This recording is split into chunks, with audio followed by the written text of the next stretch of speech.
US President Donald Trump is a very contradictory leader. He constantly implements policies that go against his stated goals. The perfect example of this is how Trump has treated BRICS, the Global South-led organization that now represents the majority of the planet.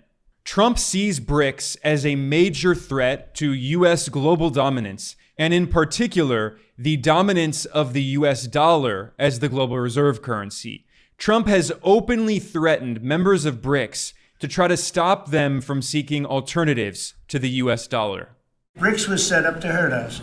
BRICS was set up to degenerate our dollar and take our dollar as the standard, take it off as the standard. And that's okay if they want to play that game, but I can play that game too. So anybody that's in BRICS is getting a 10% charge. Is that immediate, sir? Or is Yeah, that pretty soon. If they engage in some behavior? Well, if they're a member of BRICS, they're going to have to pay 10% tariff just for that one thing. And they won't be a member long. But ironically, Trump's attacks on BRICS countries have only strengthened BRICS and encouraged more and more countries across the global south to join BRICS. So Trump has been attacking Brazil and its president Lula da Silva, imposing 50% tariffs on Brazil. This has only pushed Brazil even closer to China. And now President Lula is publicly calling for more and more countries to seek alternatives to the US dollar. So Trump's attacks are backfiring.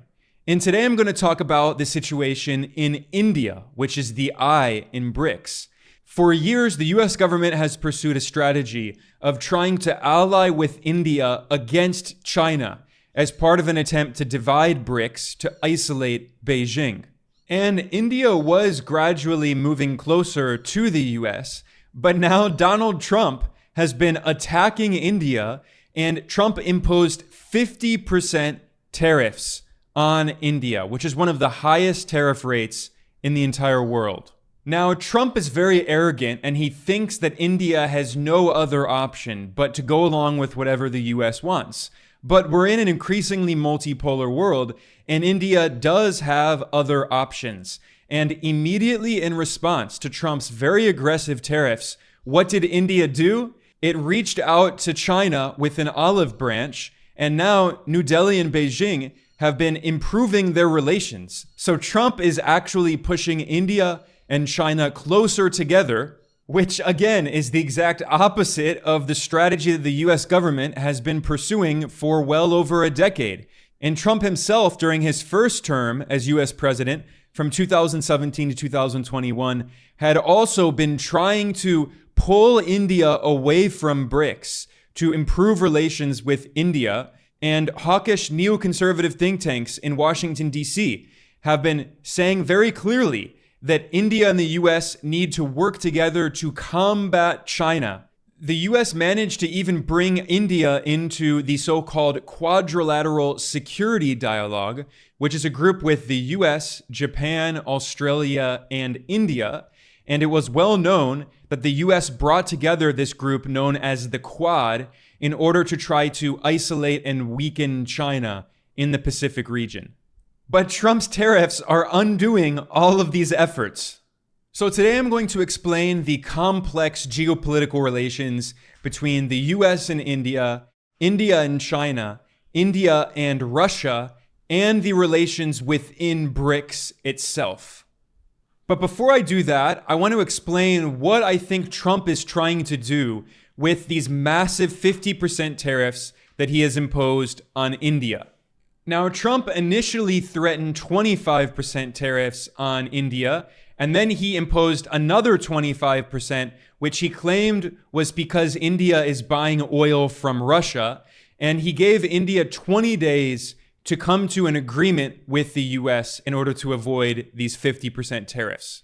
Then, bizarrely, the Trump administration threatened to impose even more tariffs and potentially sanctions on India if Trump's talks with Russia's President Vladimir Putin, which are being held in Alaska, were not successful. So what's going on here? What role does Russia play in this? Honestly, I think Trump is using India's purchases of oil from Russia as an excuse. This is not really about Russia. Trump wants to justify very high tariffs on India in order to force India to come to the negotiating table to sign an unfair agreement that benefits the US at the expense of India. This is what the US did to Europe. The European Union agreed to sign an agreement with the US in which the EU accepted 15% US tariffs on European exports to the US, while the EU will not impose any tariffs on US goods. So this is an extremely unfair agreement that benefits the US at the expense of Europe. I have a question for the EU Commission President. What are the US concessions? What is the US giving up in the deal, if anything? So the starting point was an imbalance, a surplus on our side and a deficit on the US side. And we wanted to rebalance the trade relation. And Trump thinks that he can force India to do the exact same thing. But India's foreign policy is much more independent than that of Europe. Now, it is true that India has become a major purchaser of Russian oil. And this is actually quite new. This is a product of the war in Ukraine. After 2022, Europe began to boycott Russian oil. So instead, Russia offered to sell India oil at a discount. So India said, yes, obviously, we will take your oil at a discount. And as of 2023, in just 1 year, India went from importing almost no oil from Russia to being the largest importer of Russian oil in 2023, followed by China in second place. However, in 2024, China overtook India as the main importer of Russian oil. So together, China and India are by far the two largest importers of Russian oil today. China is also the number one trading partner of Russia, and China is the largest market for Russian exports, importing twice as much as India, which comes in second place as the second biggest market for Russian exports. So this has led some people to raise the question to Trump.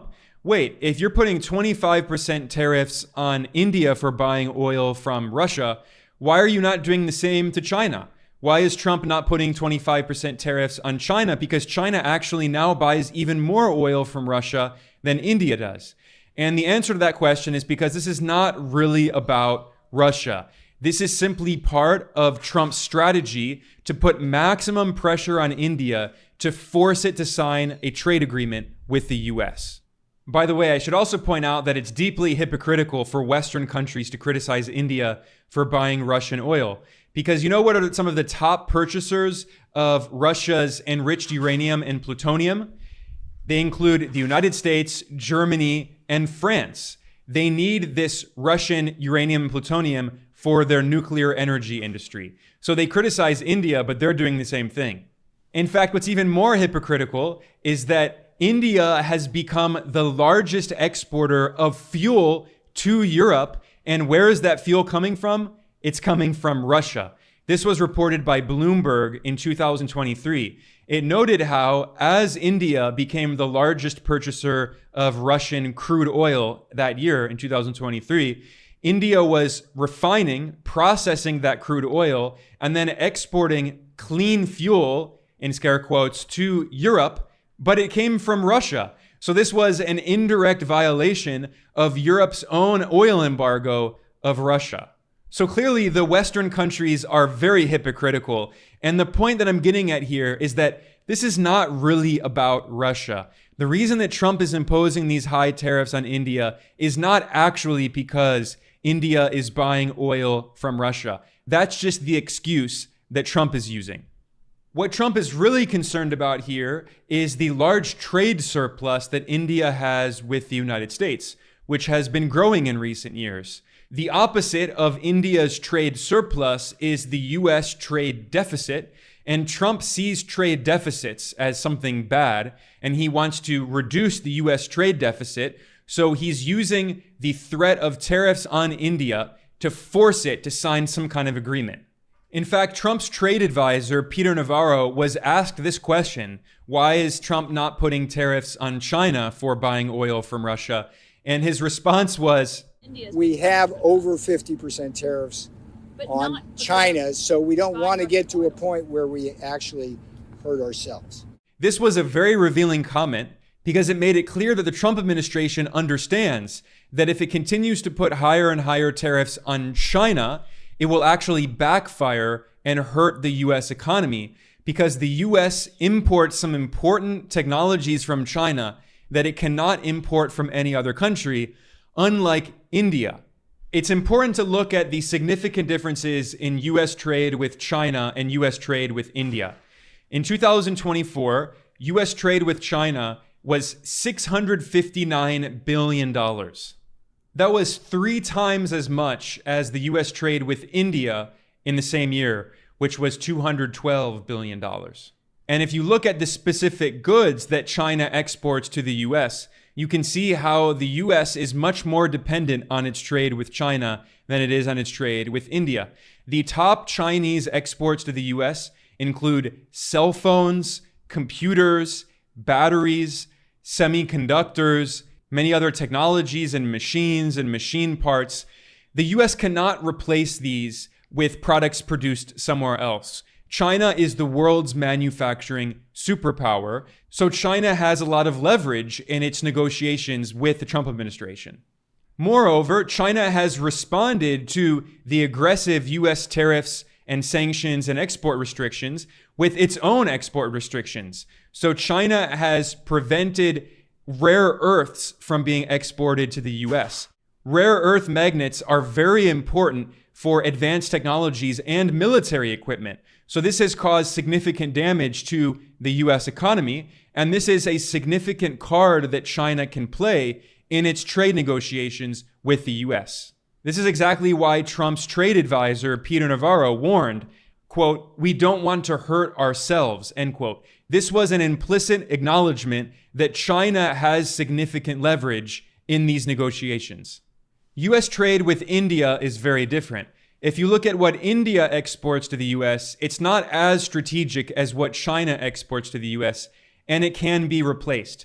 So the largest Indian export to the US is pharmaceuticals, drugs, medicines, which are largely generic drugs, which are cheaper than the expensive drugs produced by US pharmaceutical monopolies. So yeah, that does benefit consumers in the US who have access to cheaper medicine, but Trump wants to protect US corporate monopolies anyway, so the US is not concerned about losing access to Indian cheap medicine.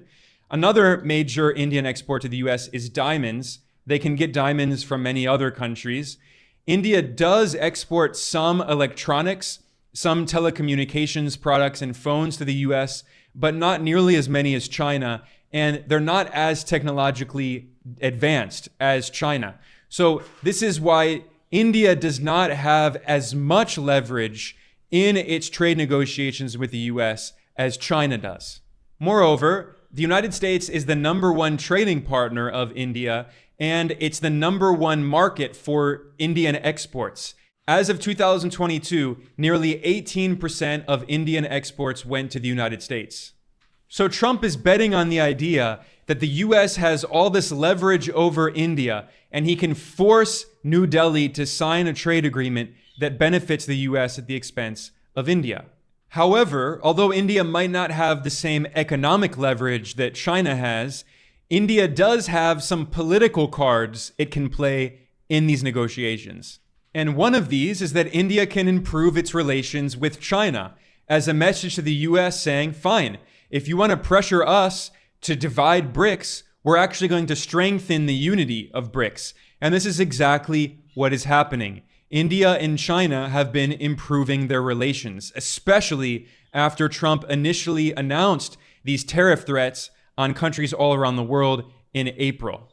In fact, China announced in August that it was sending its foreign minister, Wang Yi, to India for the first time in 3 years, which was a major diplomatic breakthrough.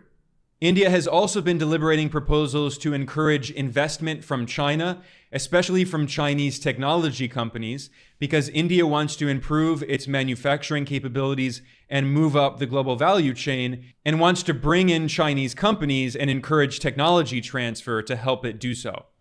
And this came after another major diplomatic breakthrough in October of 2024, when China and India held their first formal talks in 5 years in order to resolve a border dispute that resulted in violence in 2020. And this diplomatic breakthrough in 2024 was made possible by the BRICS summit that was held in the Russian city of Kazan.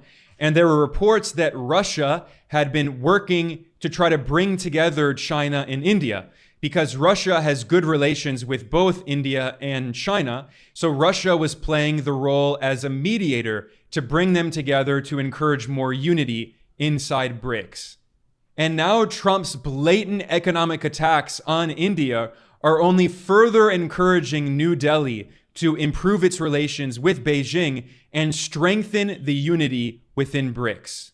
And this is also what's been happening in other regions of the world, like, for example, Southeast Asia. The US has been trying to improve its relations with Vietnam, to try to ally with Vietnam against China, but Vietnam has said no, like India. Vietnam says we are an independent country with our own non-aligned foreign policy, and China has recognized that this is an opportunity to improve relations. So immediately after Trump announced massive tariffs on Vietnam in April, what happened? China's President Xi Jinping visited Vietnam and signed 45 agreements with Vietnam, deepening relations. Then in July, Vietnam and China met again and signed more agreements to deepen their economic ties. And this meeting was held at the 2025 BRICS summit in Brazil. This was the first BRICS summit that featured Vietnam as a new partner country. As of June 2025, Vietnam is now also part of BRICS. So what all of this shows is how BRICS is bringing countries in the global south together as the US empire is trying to divide and conquer. Imperial strategists in Washington have for years been trying to divide China and Russia, been trying to divide Vietnam and China, been trying to divide India and China.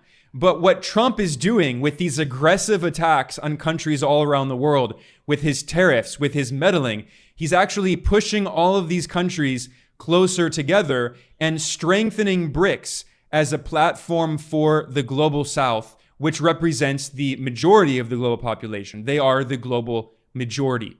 So now with all of that said, I want to go back to what I promised to do earlier, which is to explain the complex geopolitical relations between these four great powers, the US, China, Russia, and India, and how all of them fit together. And in order to do that, I need to review some important history. And we need to go back to the first Cold War that the United States waged against the Soviet Union and temporarily against the People's Republic of China.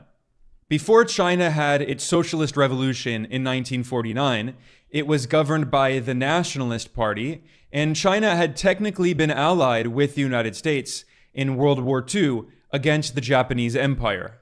After World War II ended, there was a civil war in China, and the communists won that war under the leadership of Mao Zedong, who declared the creation of the People's Republic of China in 1949.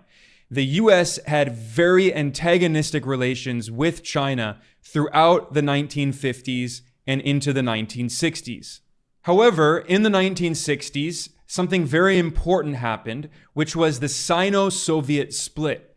The Soviet Union and China in the 1950s had been close allies, but by the 1960s, their relations soured, and eventually Beijing began to see Moscow as the biggest threat to China.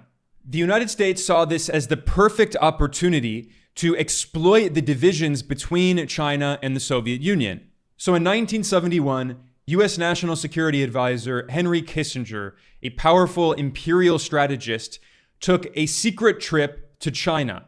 And the next year, in 1972, US President Richard Nixon visited China. He was the first US leader to visit the People's Republic, and he established diplomatic relations between the US and China.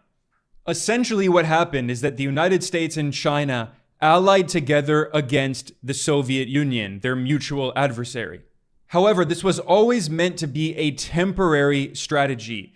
And Kissinger, who was always making plans to try to expand the power of the US empire, Kissinger made it clear from the very beginning, in 1972 that eventually the US would turn against China. He warned President Nixon that, quote, in a historical period, the Chinese are more formidable than the Russians. And I think in 20 years, your successor, if he's as wise as you, will wind up leaning toward the Russians against the Chinese. For the next 15 years, we have to lean toward the Chinese against the Russians. We have to play this balance of power game totally unemotionally. Right now, we need the Chinese to correct the Russians and to discipline the Russians, end quote. That was Henry Kissinger, the U.S. National Security Advisor, speaking to U.S. President Richard Nixon in 1972, the same month when they visited Beijing and established diplomatic relations with China. Now, if you fast forward to the 21st century, this is exactly what Washington has been trying to do, which is to get other countries to ally with the U.S. against China as part of an attempt to isolate Beijing, which Washington sees as the greatest threat to U.S. global dominance. In fact, before Henry Kissinger died, he was advising Trump that the U.S. should try to improve relations with Russia in order to isolate China. And this is what Trump has tried to do. He said very clearly he wants to divide Russia and China. You never want Russia and China uniting. We united them. It's a shame. The stupidity of what they've done. Well, I'm going to have to ununite them, and I think I can do that too. I have to ununite them. However, Trump has not succeeded in breaking apart China and Russia. In fact, China's President Xi Jinping and Russia's President Vladimir Putin have recently held meetings in which they said, quote, China-Russia relations have reached the highest level in history, end quote. So Beijing and Moscow have been emphasizing in joint statements released by both sides that no other country, no third country can divide China and Russia, which is a clear message to the US, a clear message to Trump that he will not succeed in breaking them apart. China is Russia's largest trading partner. Russia is a very important trading partner for China. They see the world in many ways. They share many common geopolitical interests. Trump is not going to succeed in breaking them apart. However, this is where India comes in, because the relations between India and China are not very good. So this is why Kissinger and Nixon were ultimately able to exploit the tensions that already existed between China and the Soviet Union after the Sino-Soviet split in the 1960s. Today, Trump wants to recreate that strategy, but it doesn't make sense because today China and Russia are very closely allied, unlike they were in the 1960s. Another major power, India, has very different relations. India has close relations with Russia, but India has very complex relations with China. And this goes back decades. In fact, in 1962, India and China fought a war with each other. It was only 1 month, but it was a significant war. And since the 1960s, India and China have had intermittent border skirmishes, fighting across their shared border. China is also very closely allied with Pakistan, which India sees as its main adversary. So what all of this means is that imperial strategists in Washington, who are focused on trying to maximize the power of the US empire and to isolate China, they have seen India as a potential ally in the new Cold War that Washington is waging against Beijing. And for years, US presidents, both Republicans and Democrats, have tried to bring India closer to the US and the West in general to break up BRICS. However, that is much, much easier said than done because India is a major power. India has 1.4 billion people. It is the most populous country on earth. India has also grown a lot economically in recent decades. Now, India has not grown nearly as quickly as China, but India is the third biggest economy on earth when you measure its GDP at purchasing power parity. China is the number one economy, representing nearly 20% of the global economy. The US is the number two economy, representing 15% of world GDP. And India is the number three economy, representing 8.5% of global GDP. By the way, Russia is the fourth biggest economy on earth, representing 3.5% of global GDP. But the point to take away from this is that today I'm talking about the complex geopolitical relations between these four great powers: China, the US, India, and Russia, which are the four biggest economies on Earth. So the US would like to simply force India to ally with Washington and do whatever Washington wants. This is what Trump thinks he can do. This is why he's threatening such massive tariffs on India. But again, India is a great power. It's a very large country, and it has its own independent foreign policy. Yes, when it's in India's interests, sometimes it will ally with the US on particular issues, but India is not simply going to go along with whatever the US wants. And to understand India's foreign policy today, we need to look back at the past few decades, and in particular, the First Cold War. India played an important role in the global South, resisting Western colonialism. After India achieved independence from British colonialism in 1947, its first prime minister was Jawaharlal Nehru, who was a left-wing nationalist, and he was an anti-colonial socialist. He was from the left-wing Indian National Congress Party, known simply as the Congress. Now, that's a political party, not the actual parliament of India. And under Nehru's leadership, India had a foreign policy that was allied with the Global South anti-colonial movement. So in 1961, Nehru was one of the co-founders of the non-aligned movement, along with socialist and left-wing nationalist leaders from other parts of the Global South. At that time, they proudly referred to themselves as the Third World. This was the Third World nationalist movement. Now, the countries of the non-aligned movement said they didn't want to simply choose a side in the First Cold War that the US was waging against the Soviet Union and its allies. However, within the non-aligned movement, there were many different countries that had different foreign policies. So India actually leaned much more toward the Soviet Union, and the USSR essentially became one of the closest partners of India. Not only for political reasons, because the Soviet Union had supported the anti-colonial movements in the Global South fighting against Western imperialism, but also for economic reasons. India traded a lot with the former Soviet Union. At the same time, as I mentioned earlier, China was closely allied with Pakistan, which India saw as its main adversary, and the United States was also quite close to Pakistan. So during the First Cold War, it's kind of a simplification, but basically, India was very close to the Soviet Union and had complex and antagonistic relations with China and Pakistan, whereas China was close to Pakistan and had antagonistic relations with India and the Soviet Union, and the US had antagonistic relations with the Soviet Union. It had moderate but not very friendly relations with India, and the US had good relations with Pakistan. So that was what the situation looked like during the First Cold War. However, the Soviet Union was overthrown in 1991, and Russia essentially became a vassal of the United States for about a decade. Russia's economy collapsed. It went into free fall. Millions of Russians died as the US imposed capitalist shock therapy on Russia. And India saw what was happening. Its trade with Russia was significantly affected by the crisis in Russia. So India began to slowly move closer to the United States. And at that time, India was still ruled by the Congress Party. So Congress had been founded as a socialist and a left-wing nationalist party. However, especially after the Soviet Union fell, India began to move to the right, and Congress began to implement neoliberal reforms and privatizations, and they partially liberalized their financial sector and opened capital markets to the rest of the world. That went hand in hand with India's increasing relations with the US. Of course, Washington pressured all countries around the world to do this, and the US used its control over financial institutions like the IMF and the World Bank to force countries to implement these neoliberal policies and to open their financial sectors to Wall Street.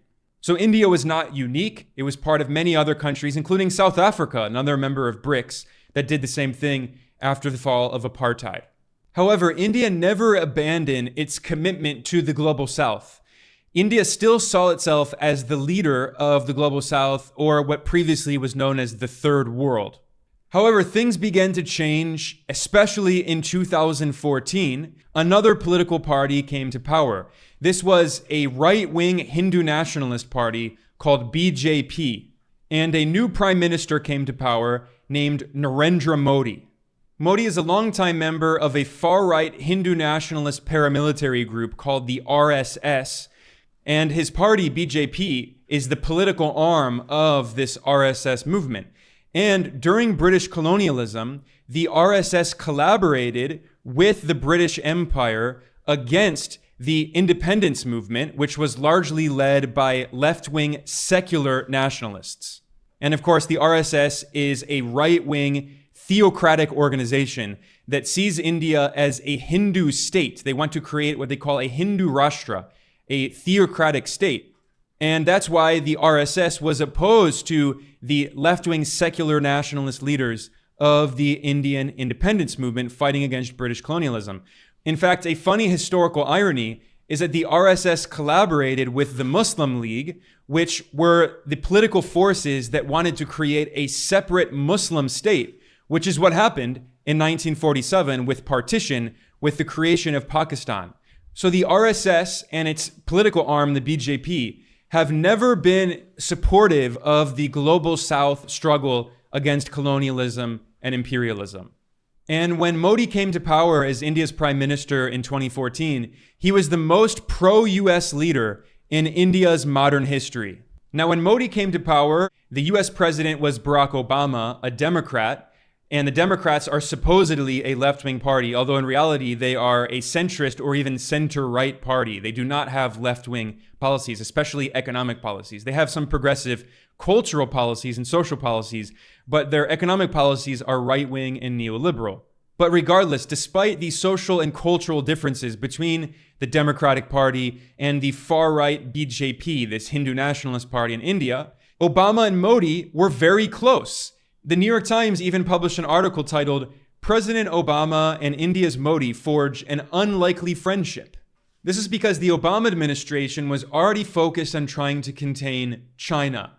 This was known as the Pivot to Asia strategy that started under Obama and his neoconservative Secretary of State, Hillary Clinton. So under Obama, the US and India grew closer and closer together. And then Trump came to power in his first term, and India and the US were the closest they have probably ever been in history. Ideologically, Trump and Modi actually share a lot in common. Both are far-right nationalist leaders, and they were so close that in 2019, Modi took a trip to Texas for an event called Howdy Modi, and Trump and Modi were photographed holding hands, illustrating just how closely they were allied. At the same time, by the way, Modi also allied India closely with Israel, abandoning the Palestinians. Now, historically, the Congress Party in India, because it had seen itself as the leader of the Global South, the Congress Party had always supported the Palestinians. But because Modi is from a far-right Hindu nationalist party that is theocratic, they see Israel as a model for the kind of state they want to create in India. And Modi's party, BJP, and the Hindu nationalist paramilitary group that he's part of, RSS, are extremely anti-Muslim, very Islamophobic. So Modi allied closely with both Israel and the US. In fact, Modi had previously been banned from entering the United States because back in 2002, Modi was the leader of the Indian state of Gujarat when there was a huge massacre of Indian Muslims. And Modi had been the leader of the government, and the government was complicit in this horrific massacre. So in response, members of US Congress banned Modi from entering the US as an act of protest. However, then Modi became Prime Minister of India in 2014, and the US saw that India could be an ally against China, so the US lifted these restrictions, and Washington continued to grow closer and closer to New Delhi. This started under Obama, it significantly increased under Trump, and it also continued under Biden, another Democrat who talked about so-called democracy and human rights, but Biden had no problem allying with this far-right leader in India from an extreme anti-Muslim party because it was in the US empire's interests to try to woo India to isolate China. Now, when Trump entered for his second term as US president, most people assumed that Trump would continue to deepen the US partnership with India against China. However, it seems that Trump's main priority has been to reduce India's trade surplus with the US, or the US trade deficit with India.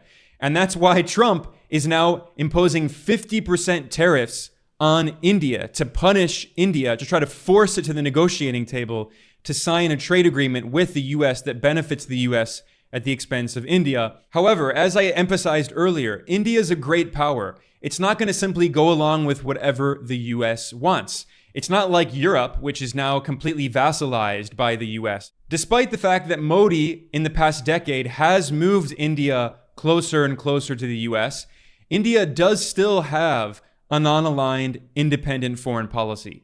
And India is still a member of BRICS. So this is where BRICS comes in.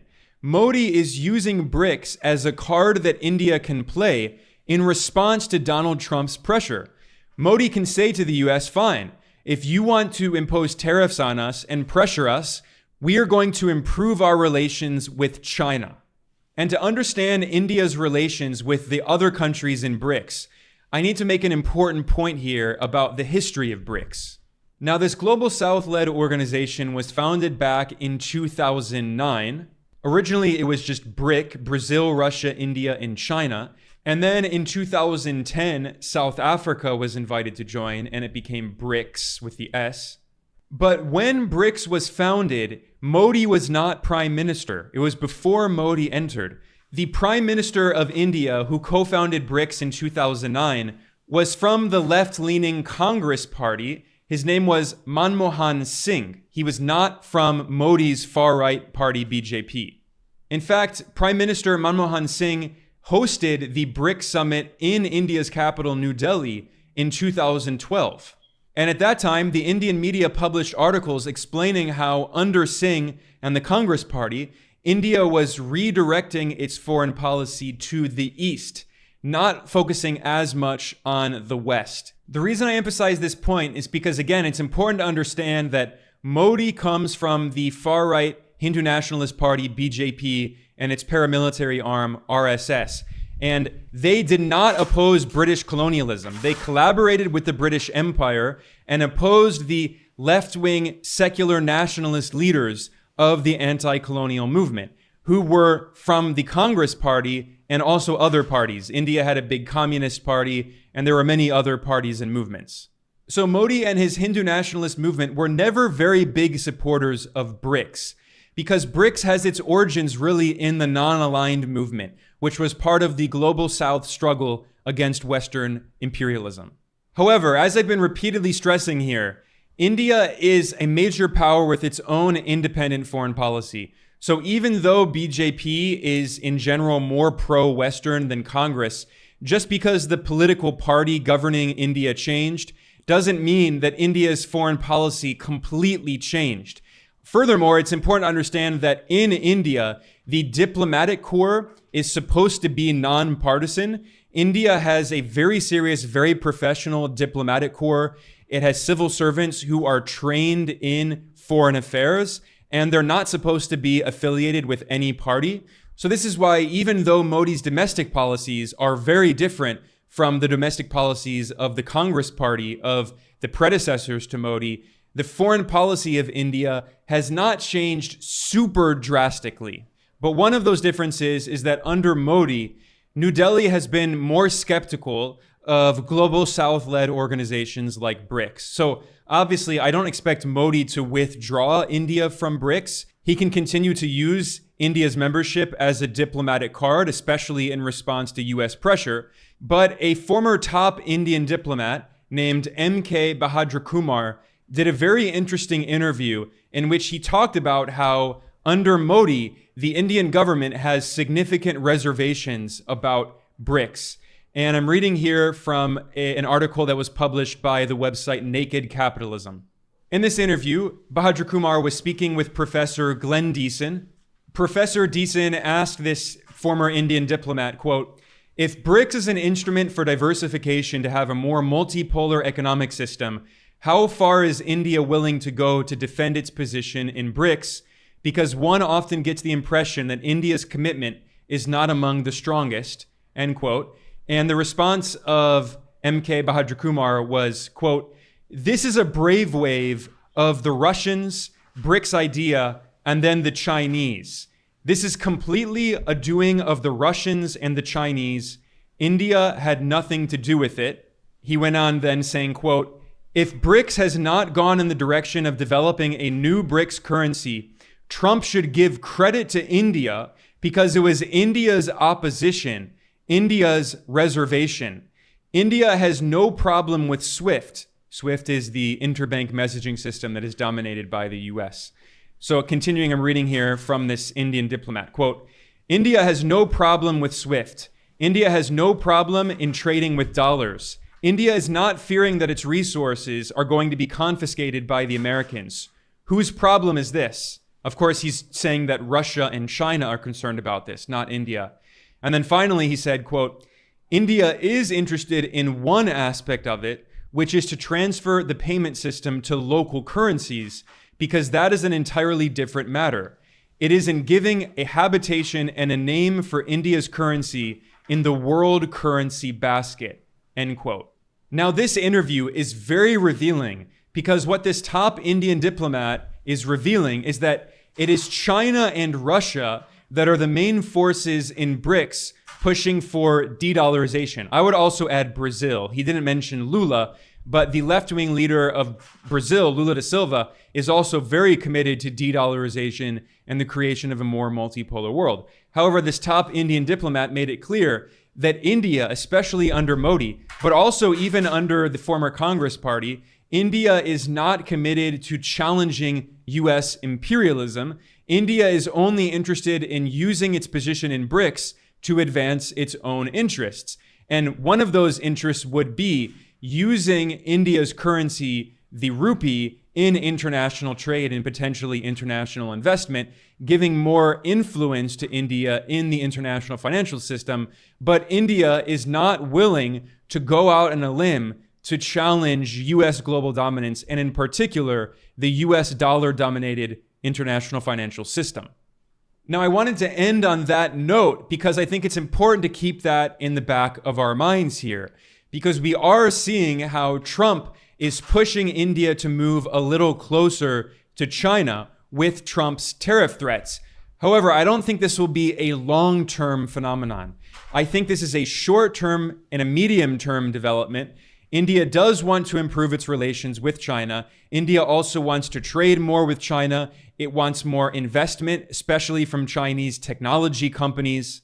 But as MK Bahadur Kumar pointed out, India is not committed to de-dollarization. It does not see BRICS as a platform to challenge Western imperialism.